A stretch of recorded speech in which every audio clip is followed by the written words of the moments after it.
today, it looks as if over the last few hours that there's been a major escalation of shelling. So far it seems to be only shelling across the conflict line in the Donbass. Now, there's lots of debates and arguments about who's responsible, and there was a muddled story yesterday about an attack on a kindergarten, which some people in the Western media claimed was a Russian false flag, apparently under the mistaken impression that the kindergarten in question was located inside the Donbass territory controlled by the militia, whereas in fact it was located in Ukraine itself. So there's been a lot of discussion and concerns about this, and of course it was all amplified by rather confused and muddled comments from President Biden himself, who gave a somewhat chaotic series of comments to the media as he was preparing to fly off, presumably to Camp David in Marine Force One, about him expecting a Russian invasion of Ukraine within the next few days.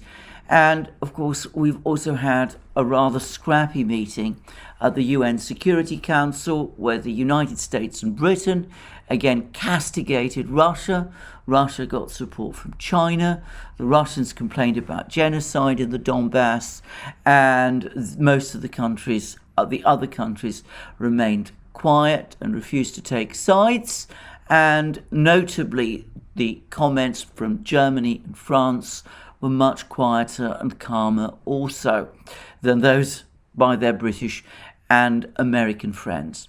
Anyway, that's all been overshadowed by the steady deterioration of the situation on the conflict line. As I said, there's now shelling going on. Shelling was very heavy yesterday, Thursday, and it has escalated further today. And within the last few hours, there's been an announcement by the leaders of the two breakaway republics, the Donetsk and Lugansk People's Republics, that they are trying to organize an evacuation of residents, to be precise, of women, children and old people, that they're being evacuated to Russia. And there's talk that the men are all being called up to prepare to fight, to defend their homes in the event of an invasion, an attack on the Donbass republics, which they both claim is now imminent. And they're linking this to a visit to the front line by President Zelensky of Ukraine. They are saying that he went there presumably with the intention of checking the situation to see whether or not everything was ready for this offensive, and that they expect him to give the order for the offensive at any time.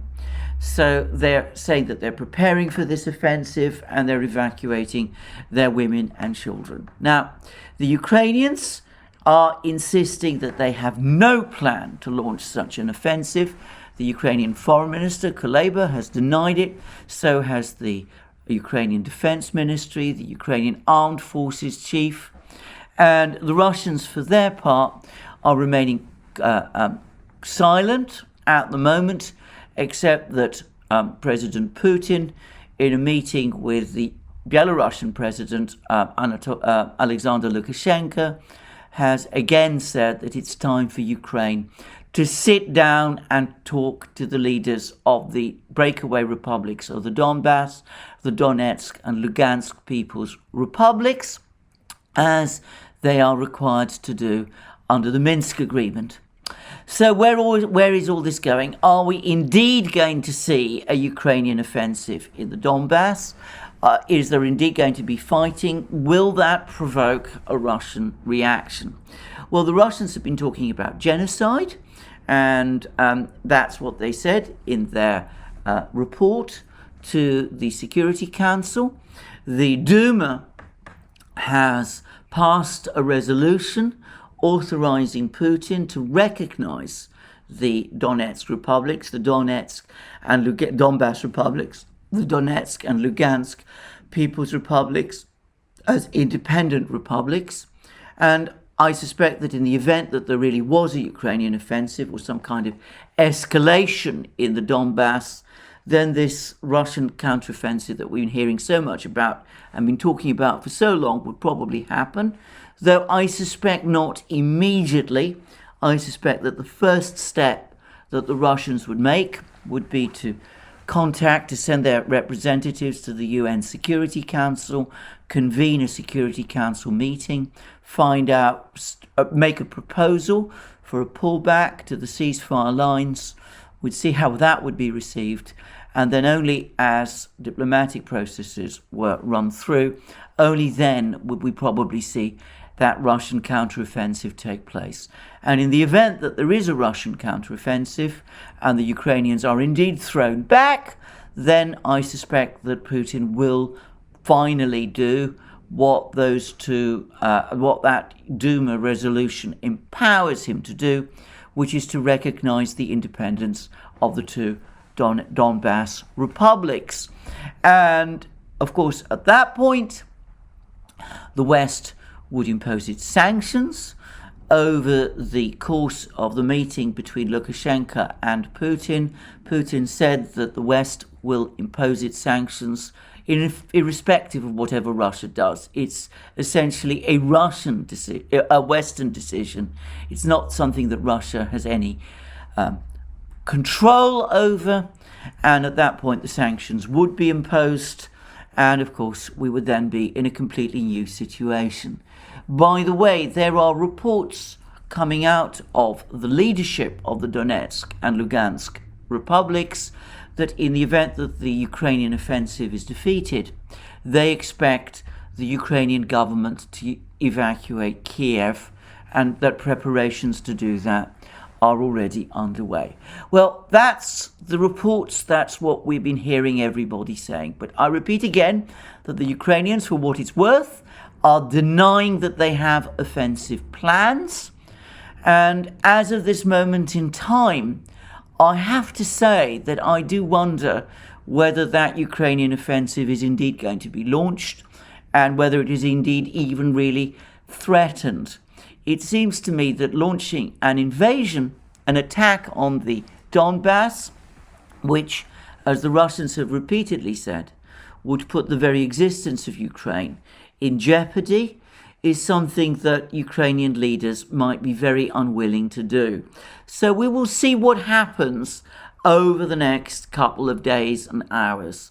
But it seems to me that now the danger is that events in the Donbass, on the Donbass front line, will start to develop their own logic, and regardless of what anybody intends, be it on the Ukrainian side, the Russian side, or the Donbass militia side, things could easily get out of control, in which case, of course, we would see a possible escalation with all the consequences that have been talked about for so long.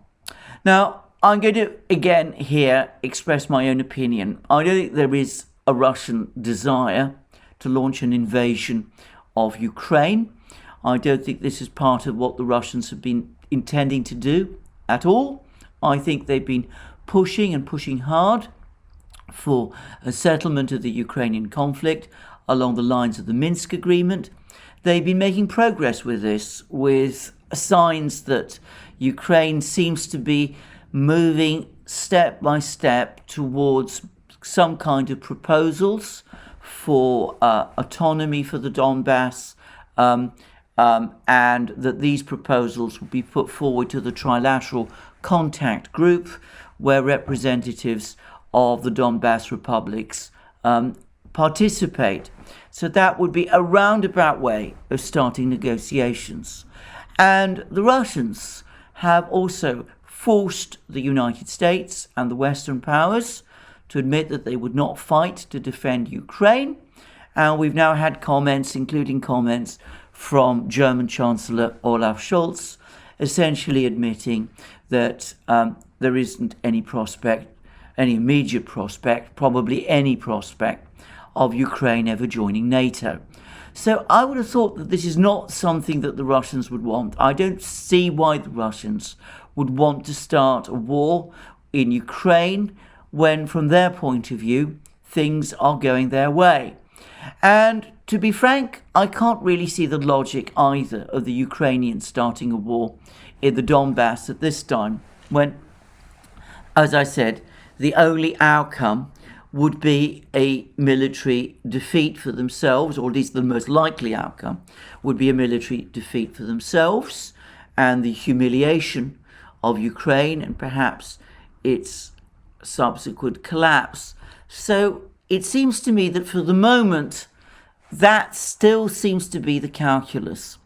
But of course, there are always going to be voices that are arguing otherwise. There's probably pressure on Zelensky, people telling Zelensky in the background, perhaps people putting pressure on Zelensky, people saying to Zelensky, look, we're now in serious danger of being forced into making major concessions, which we don't want to make, on the Minsk agreement, on NATO membership.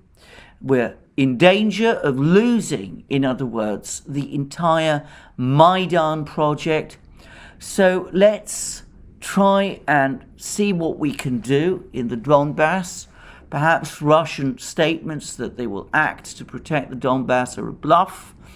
And even if they're not, and we're defeated, well, from our point of view, from the point of view of those of us who want to create a united, monolingual, monocultural Ukraine within NATO and the European Union, that prize becoming increasingly out of our reach, well, if we start this war and we lose, well, we're not going to lose our prize because, in effect, we are already in the process of losing it.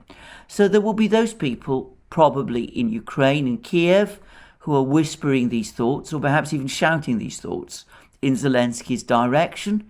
And of course, it's always problematic how much in control of things Zelensky himself is. But then I suspect that there are other voices in Moscow, people in the Kremlin, and I've discussed this before, people who are quietly telling Putin, look, all our problems in the West, 90% of our problems in the West revolve around the issue of Ukraine. It's this issue of Ukraine that is creating all these tensions between us and the West. Sooner or later, the Western powers are going to impose all these sanctions they've been talking about anyway.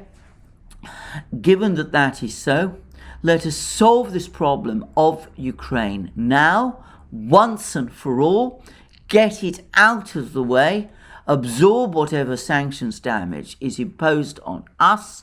After a couple of years, the West will start to talk to us again, and maybe we will face much condemnation and much criticism, but in the long term, over time, our strategic position will be made stronger.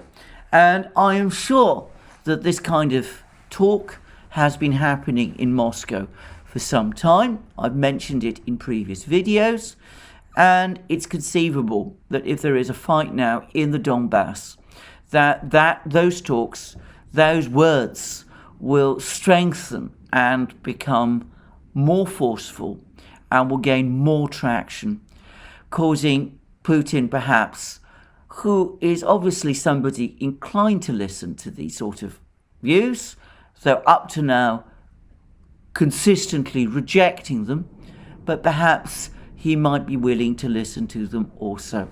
So there, I can't really see that on the basis of their present policies, either the Ukrainians or the Russians want a war in the Donbass. I'm afraid the reality is that over the next couple of days, if the situation continues to escalate in the way that it has done, it's possible that it may come. Anyway, we will see what happens. President Macron of France is apparently once more working the phones, trying to get the situation in the Donbass to calm down. There was supposed to be an agreement a couple of weeks ago in Paris to take steps to strengthen the ceasefire, which, as we see, none of that's been implemented at the moment. We will see what happens. There probably will be more diplomatic action of some kind over the next few hours. But of course, if there is an escalation, if there is more fighting in the Donbass, if things do get out of control there, then indeed we could finally see that crisis in Europe that's been talked about and hammered on for so many months, ever since October. And of course, when that happens, we will of course see many people who will tell us that this was of course the plan right from the beginning. The Americans will say, well, Putin, the Russians always intended to invade Ukraine, even though all the actual indications suggest the contrary. And of course the Russians, perhaps with more cause, will say that all this talk, all this badgering of Western countries over sanctions, all this escalatory rhetoric that we've seen over the last few weeks and months, all of that was indeed intended to pave the ground for this conflict in Ukraine, whose purpose clearly is to get a sanctions package imposed, which will see the end of Nord Stream 2, which is, or looks like, it was the major point of this exercise. Well, as I said, we will see what happens. We're not yet in a conflict situation. We're not yet in an outright war situation. We will see whether this evacuation decision that the two Donbass republics have announced, that they're saying that they're going to move their civilians into Russia. We'll see whether that really does happen. We'll see what actually takes place over the next few days and hours. But obviously, if there is a major fight, if there's real battles in the Donbass, then anything could happen. Dramatic events could take place. Events which, by the way, are not unprecedented in European terms. But we will no doubt find out in a few hours or days what will happen. And of course, to the extent that I can, I will try to keep up to date with events and continue to report them. Thank you for joining me again for this program. I look forward to you joining me again for more for future programs, both on this channel and on our main channel, the Duran. I'd remind you again that we are present. We have a thriving community on Locals, where we do lots of geopolitical and other news, and where we have a thriving community which you are very welcome to join. You will find links under this video, and of course you can also find us if you're watching our videos on Rumble. And as I said, all you need to do is go and press that red maroon button at the top. And we're also present on multiple other platforms, including of course Super U and others.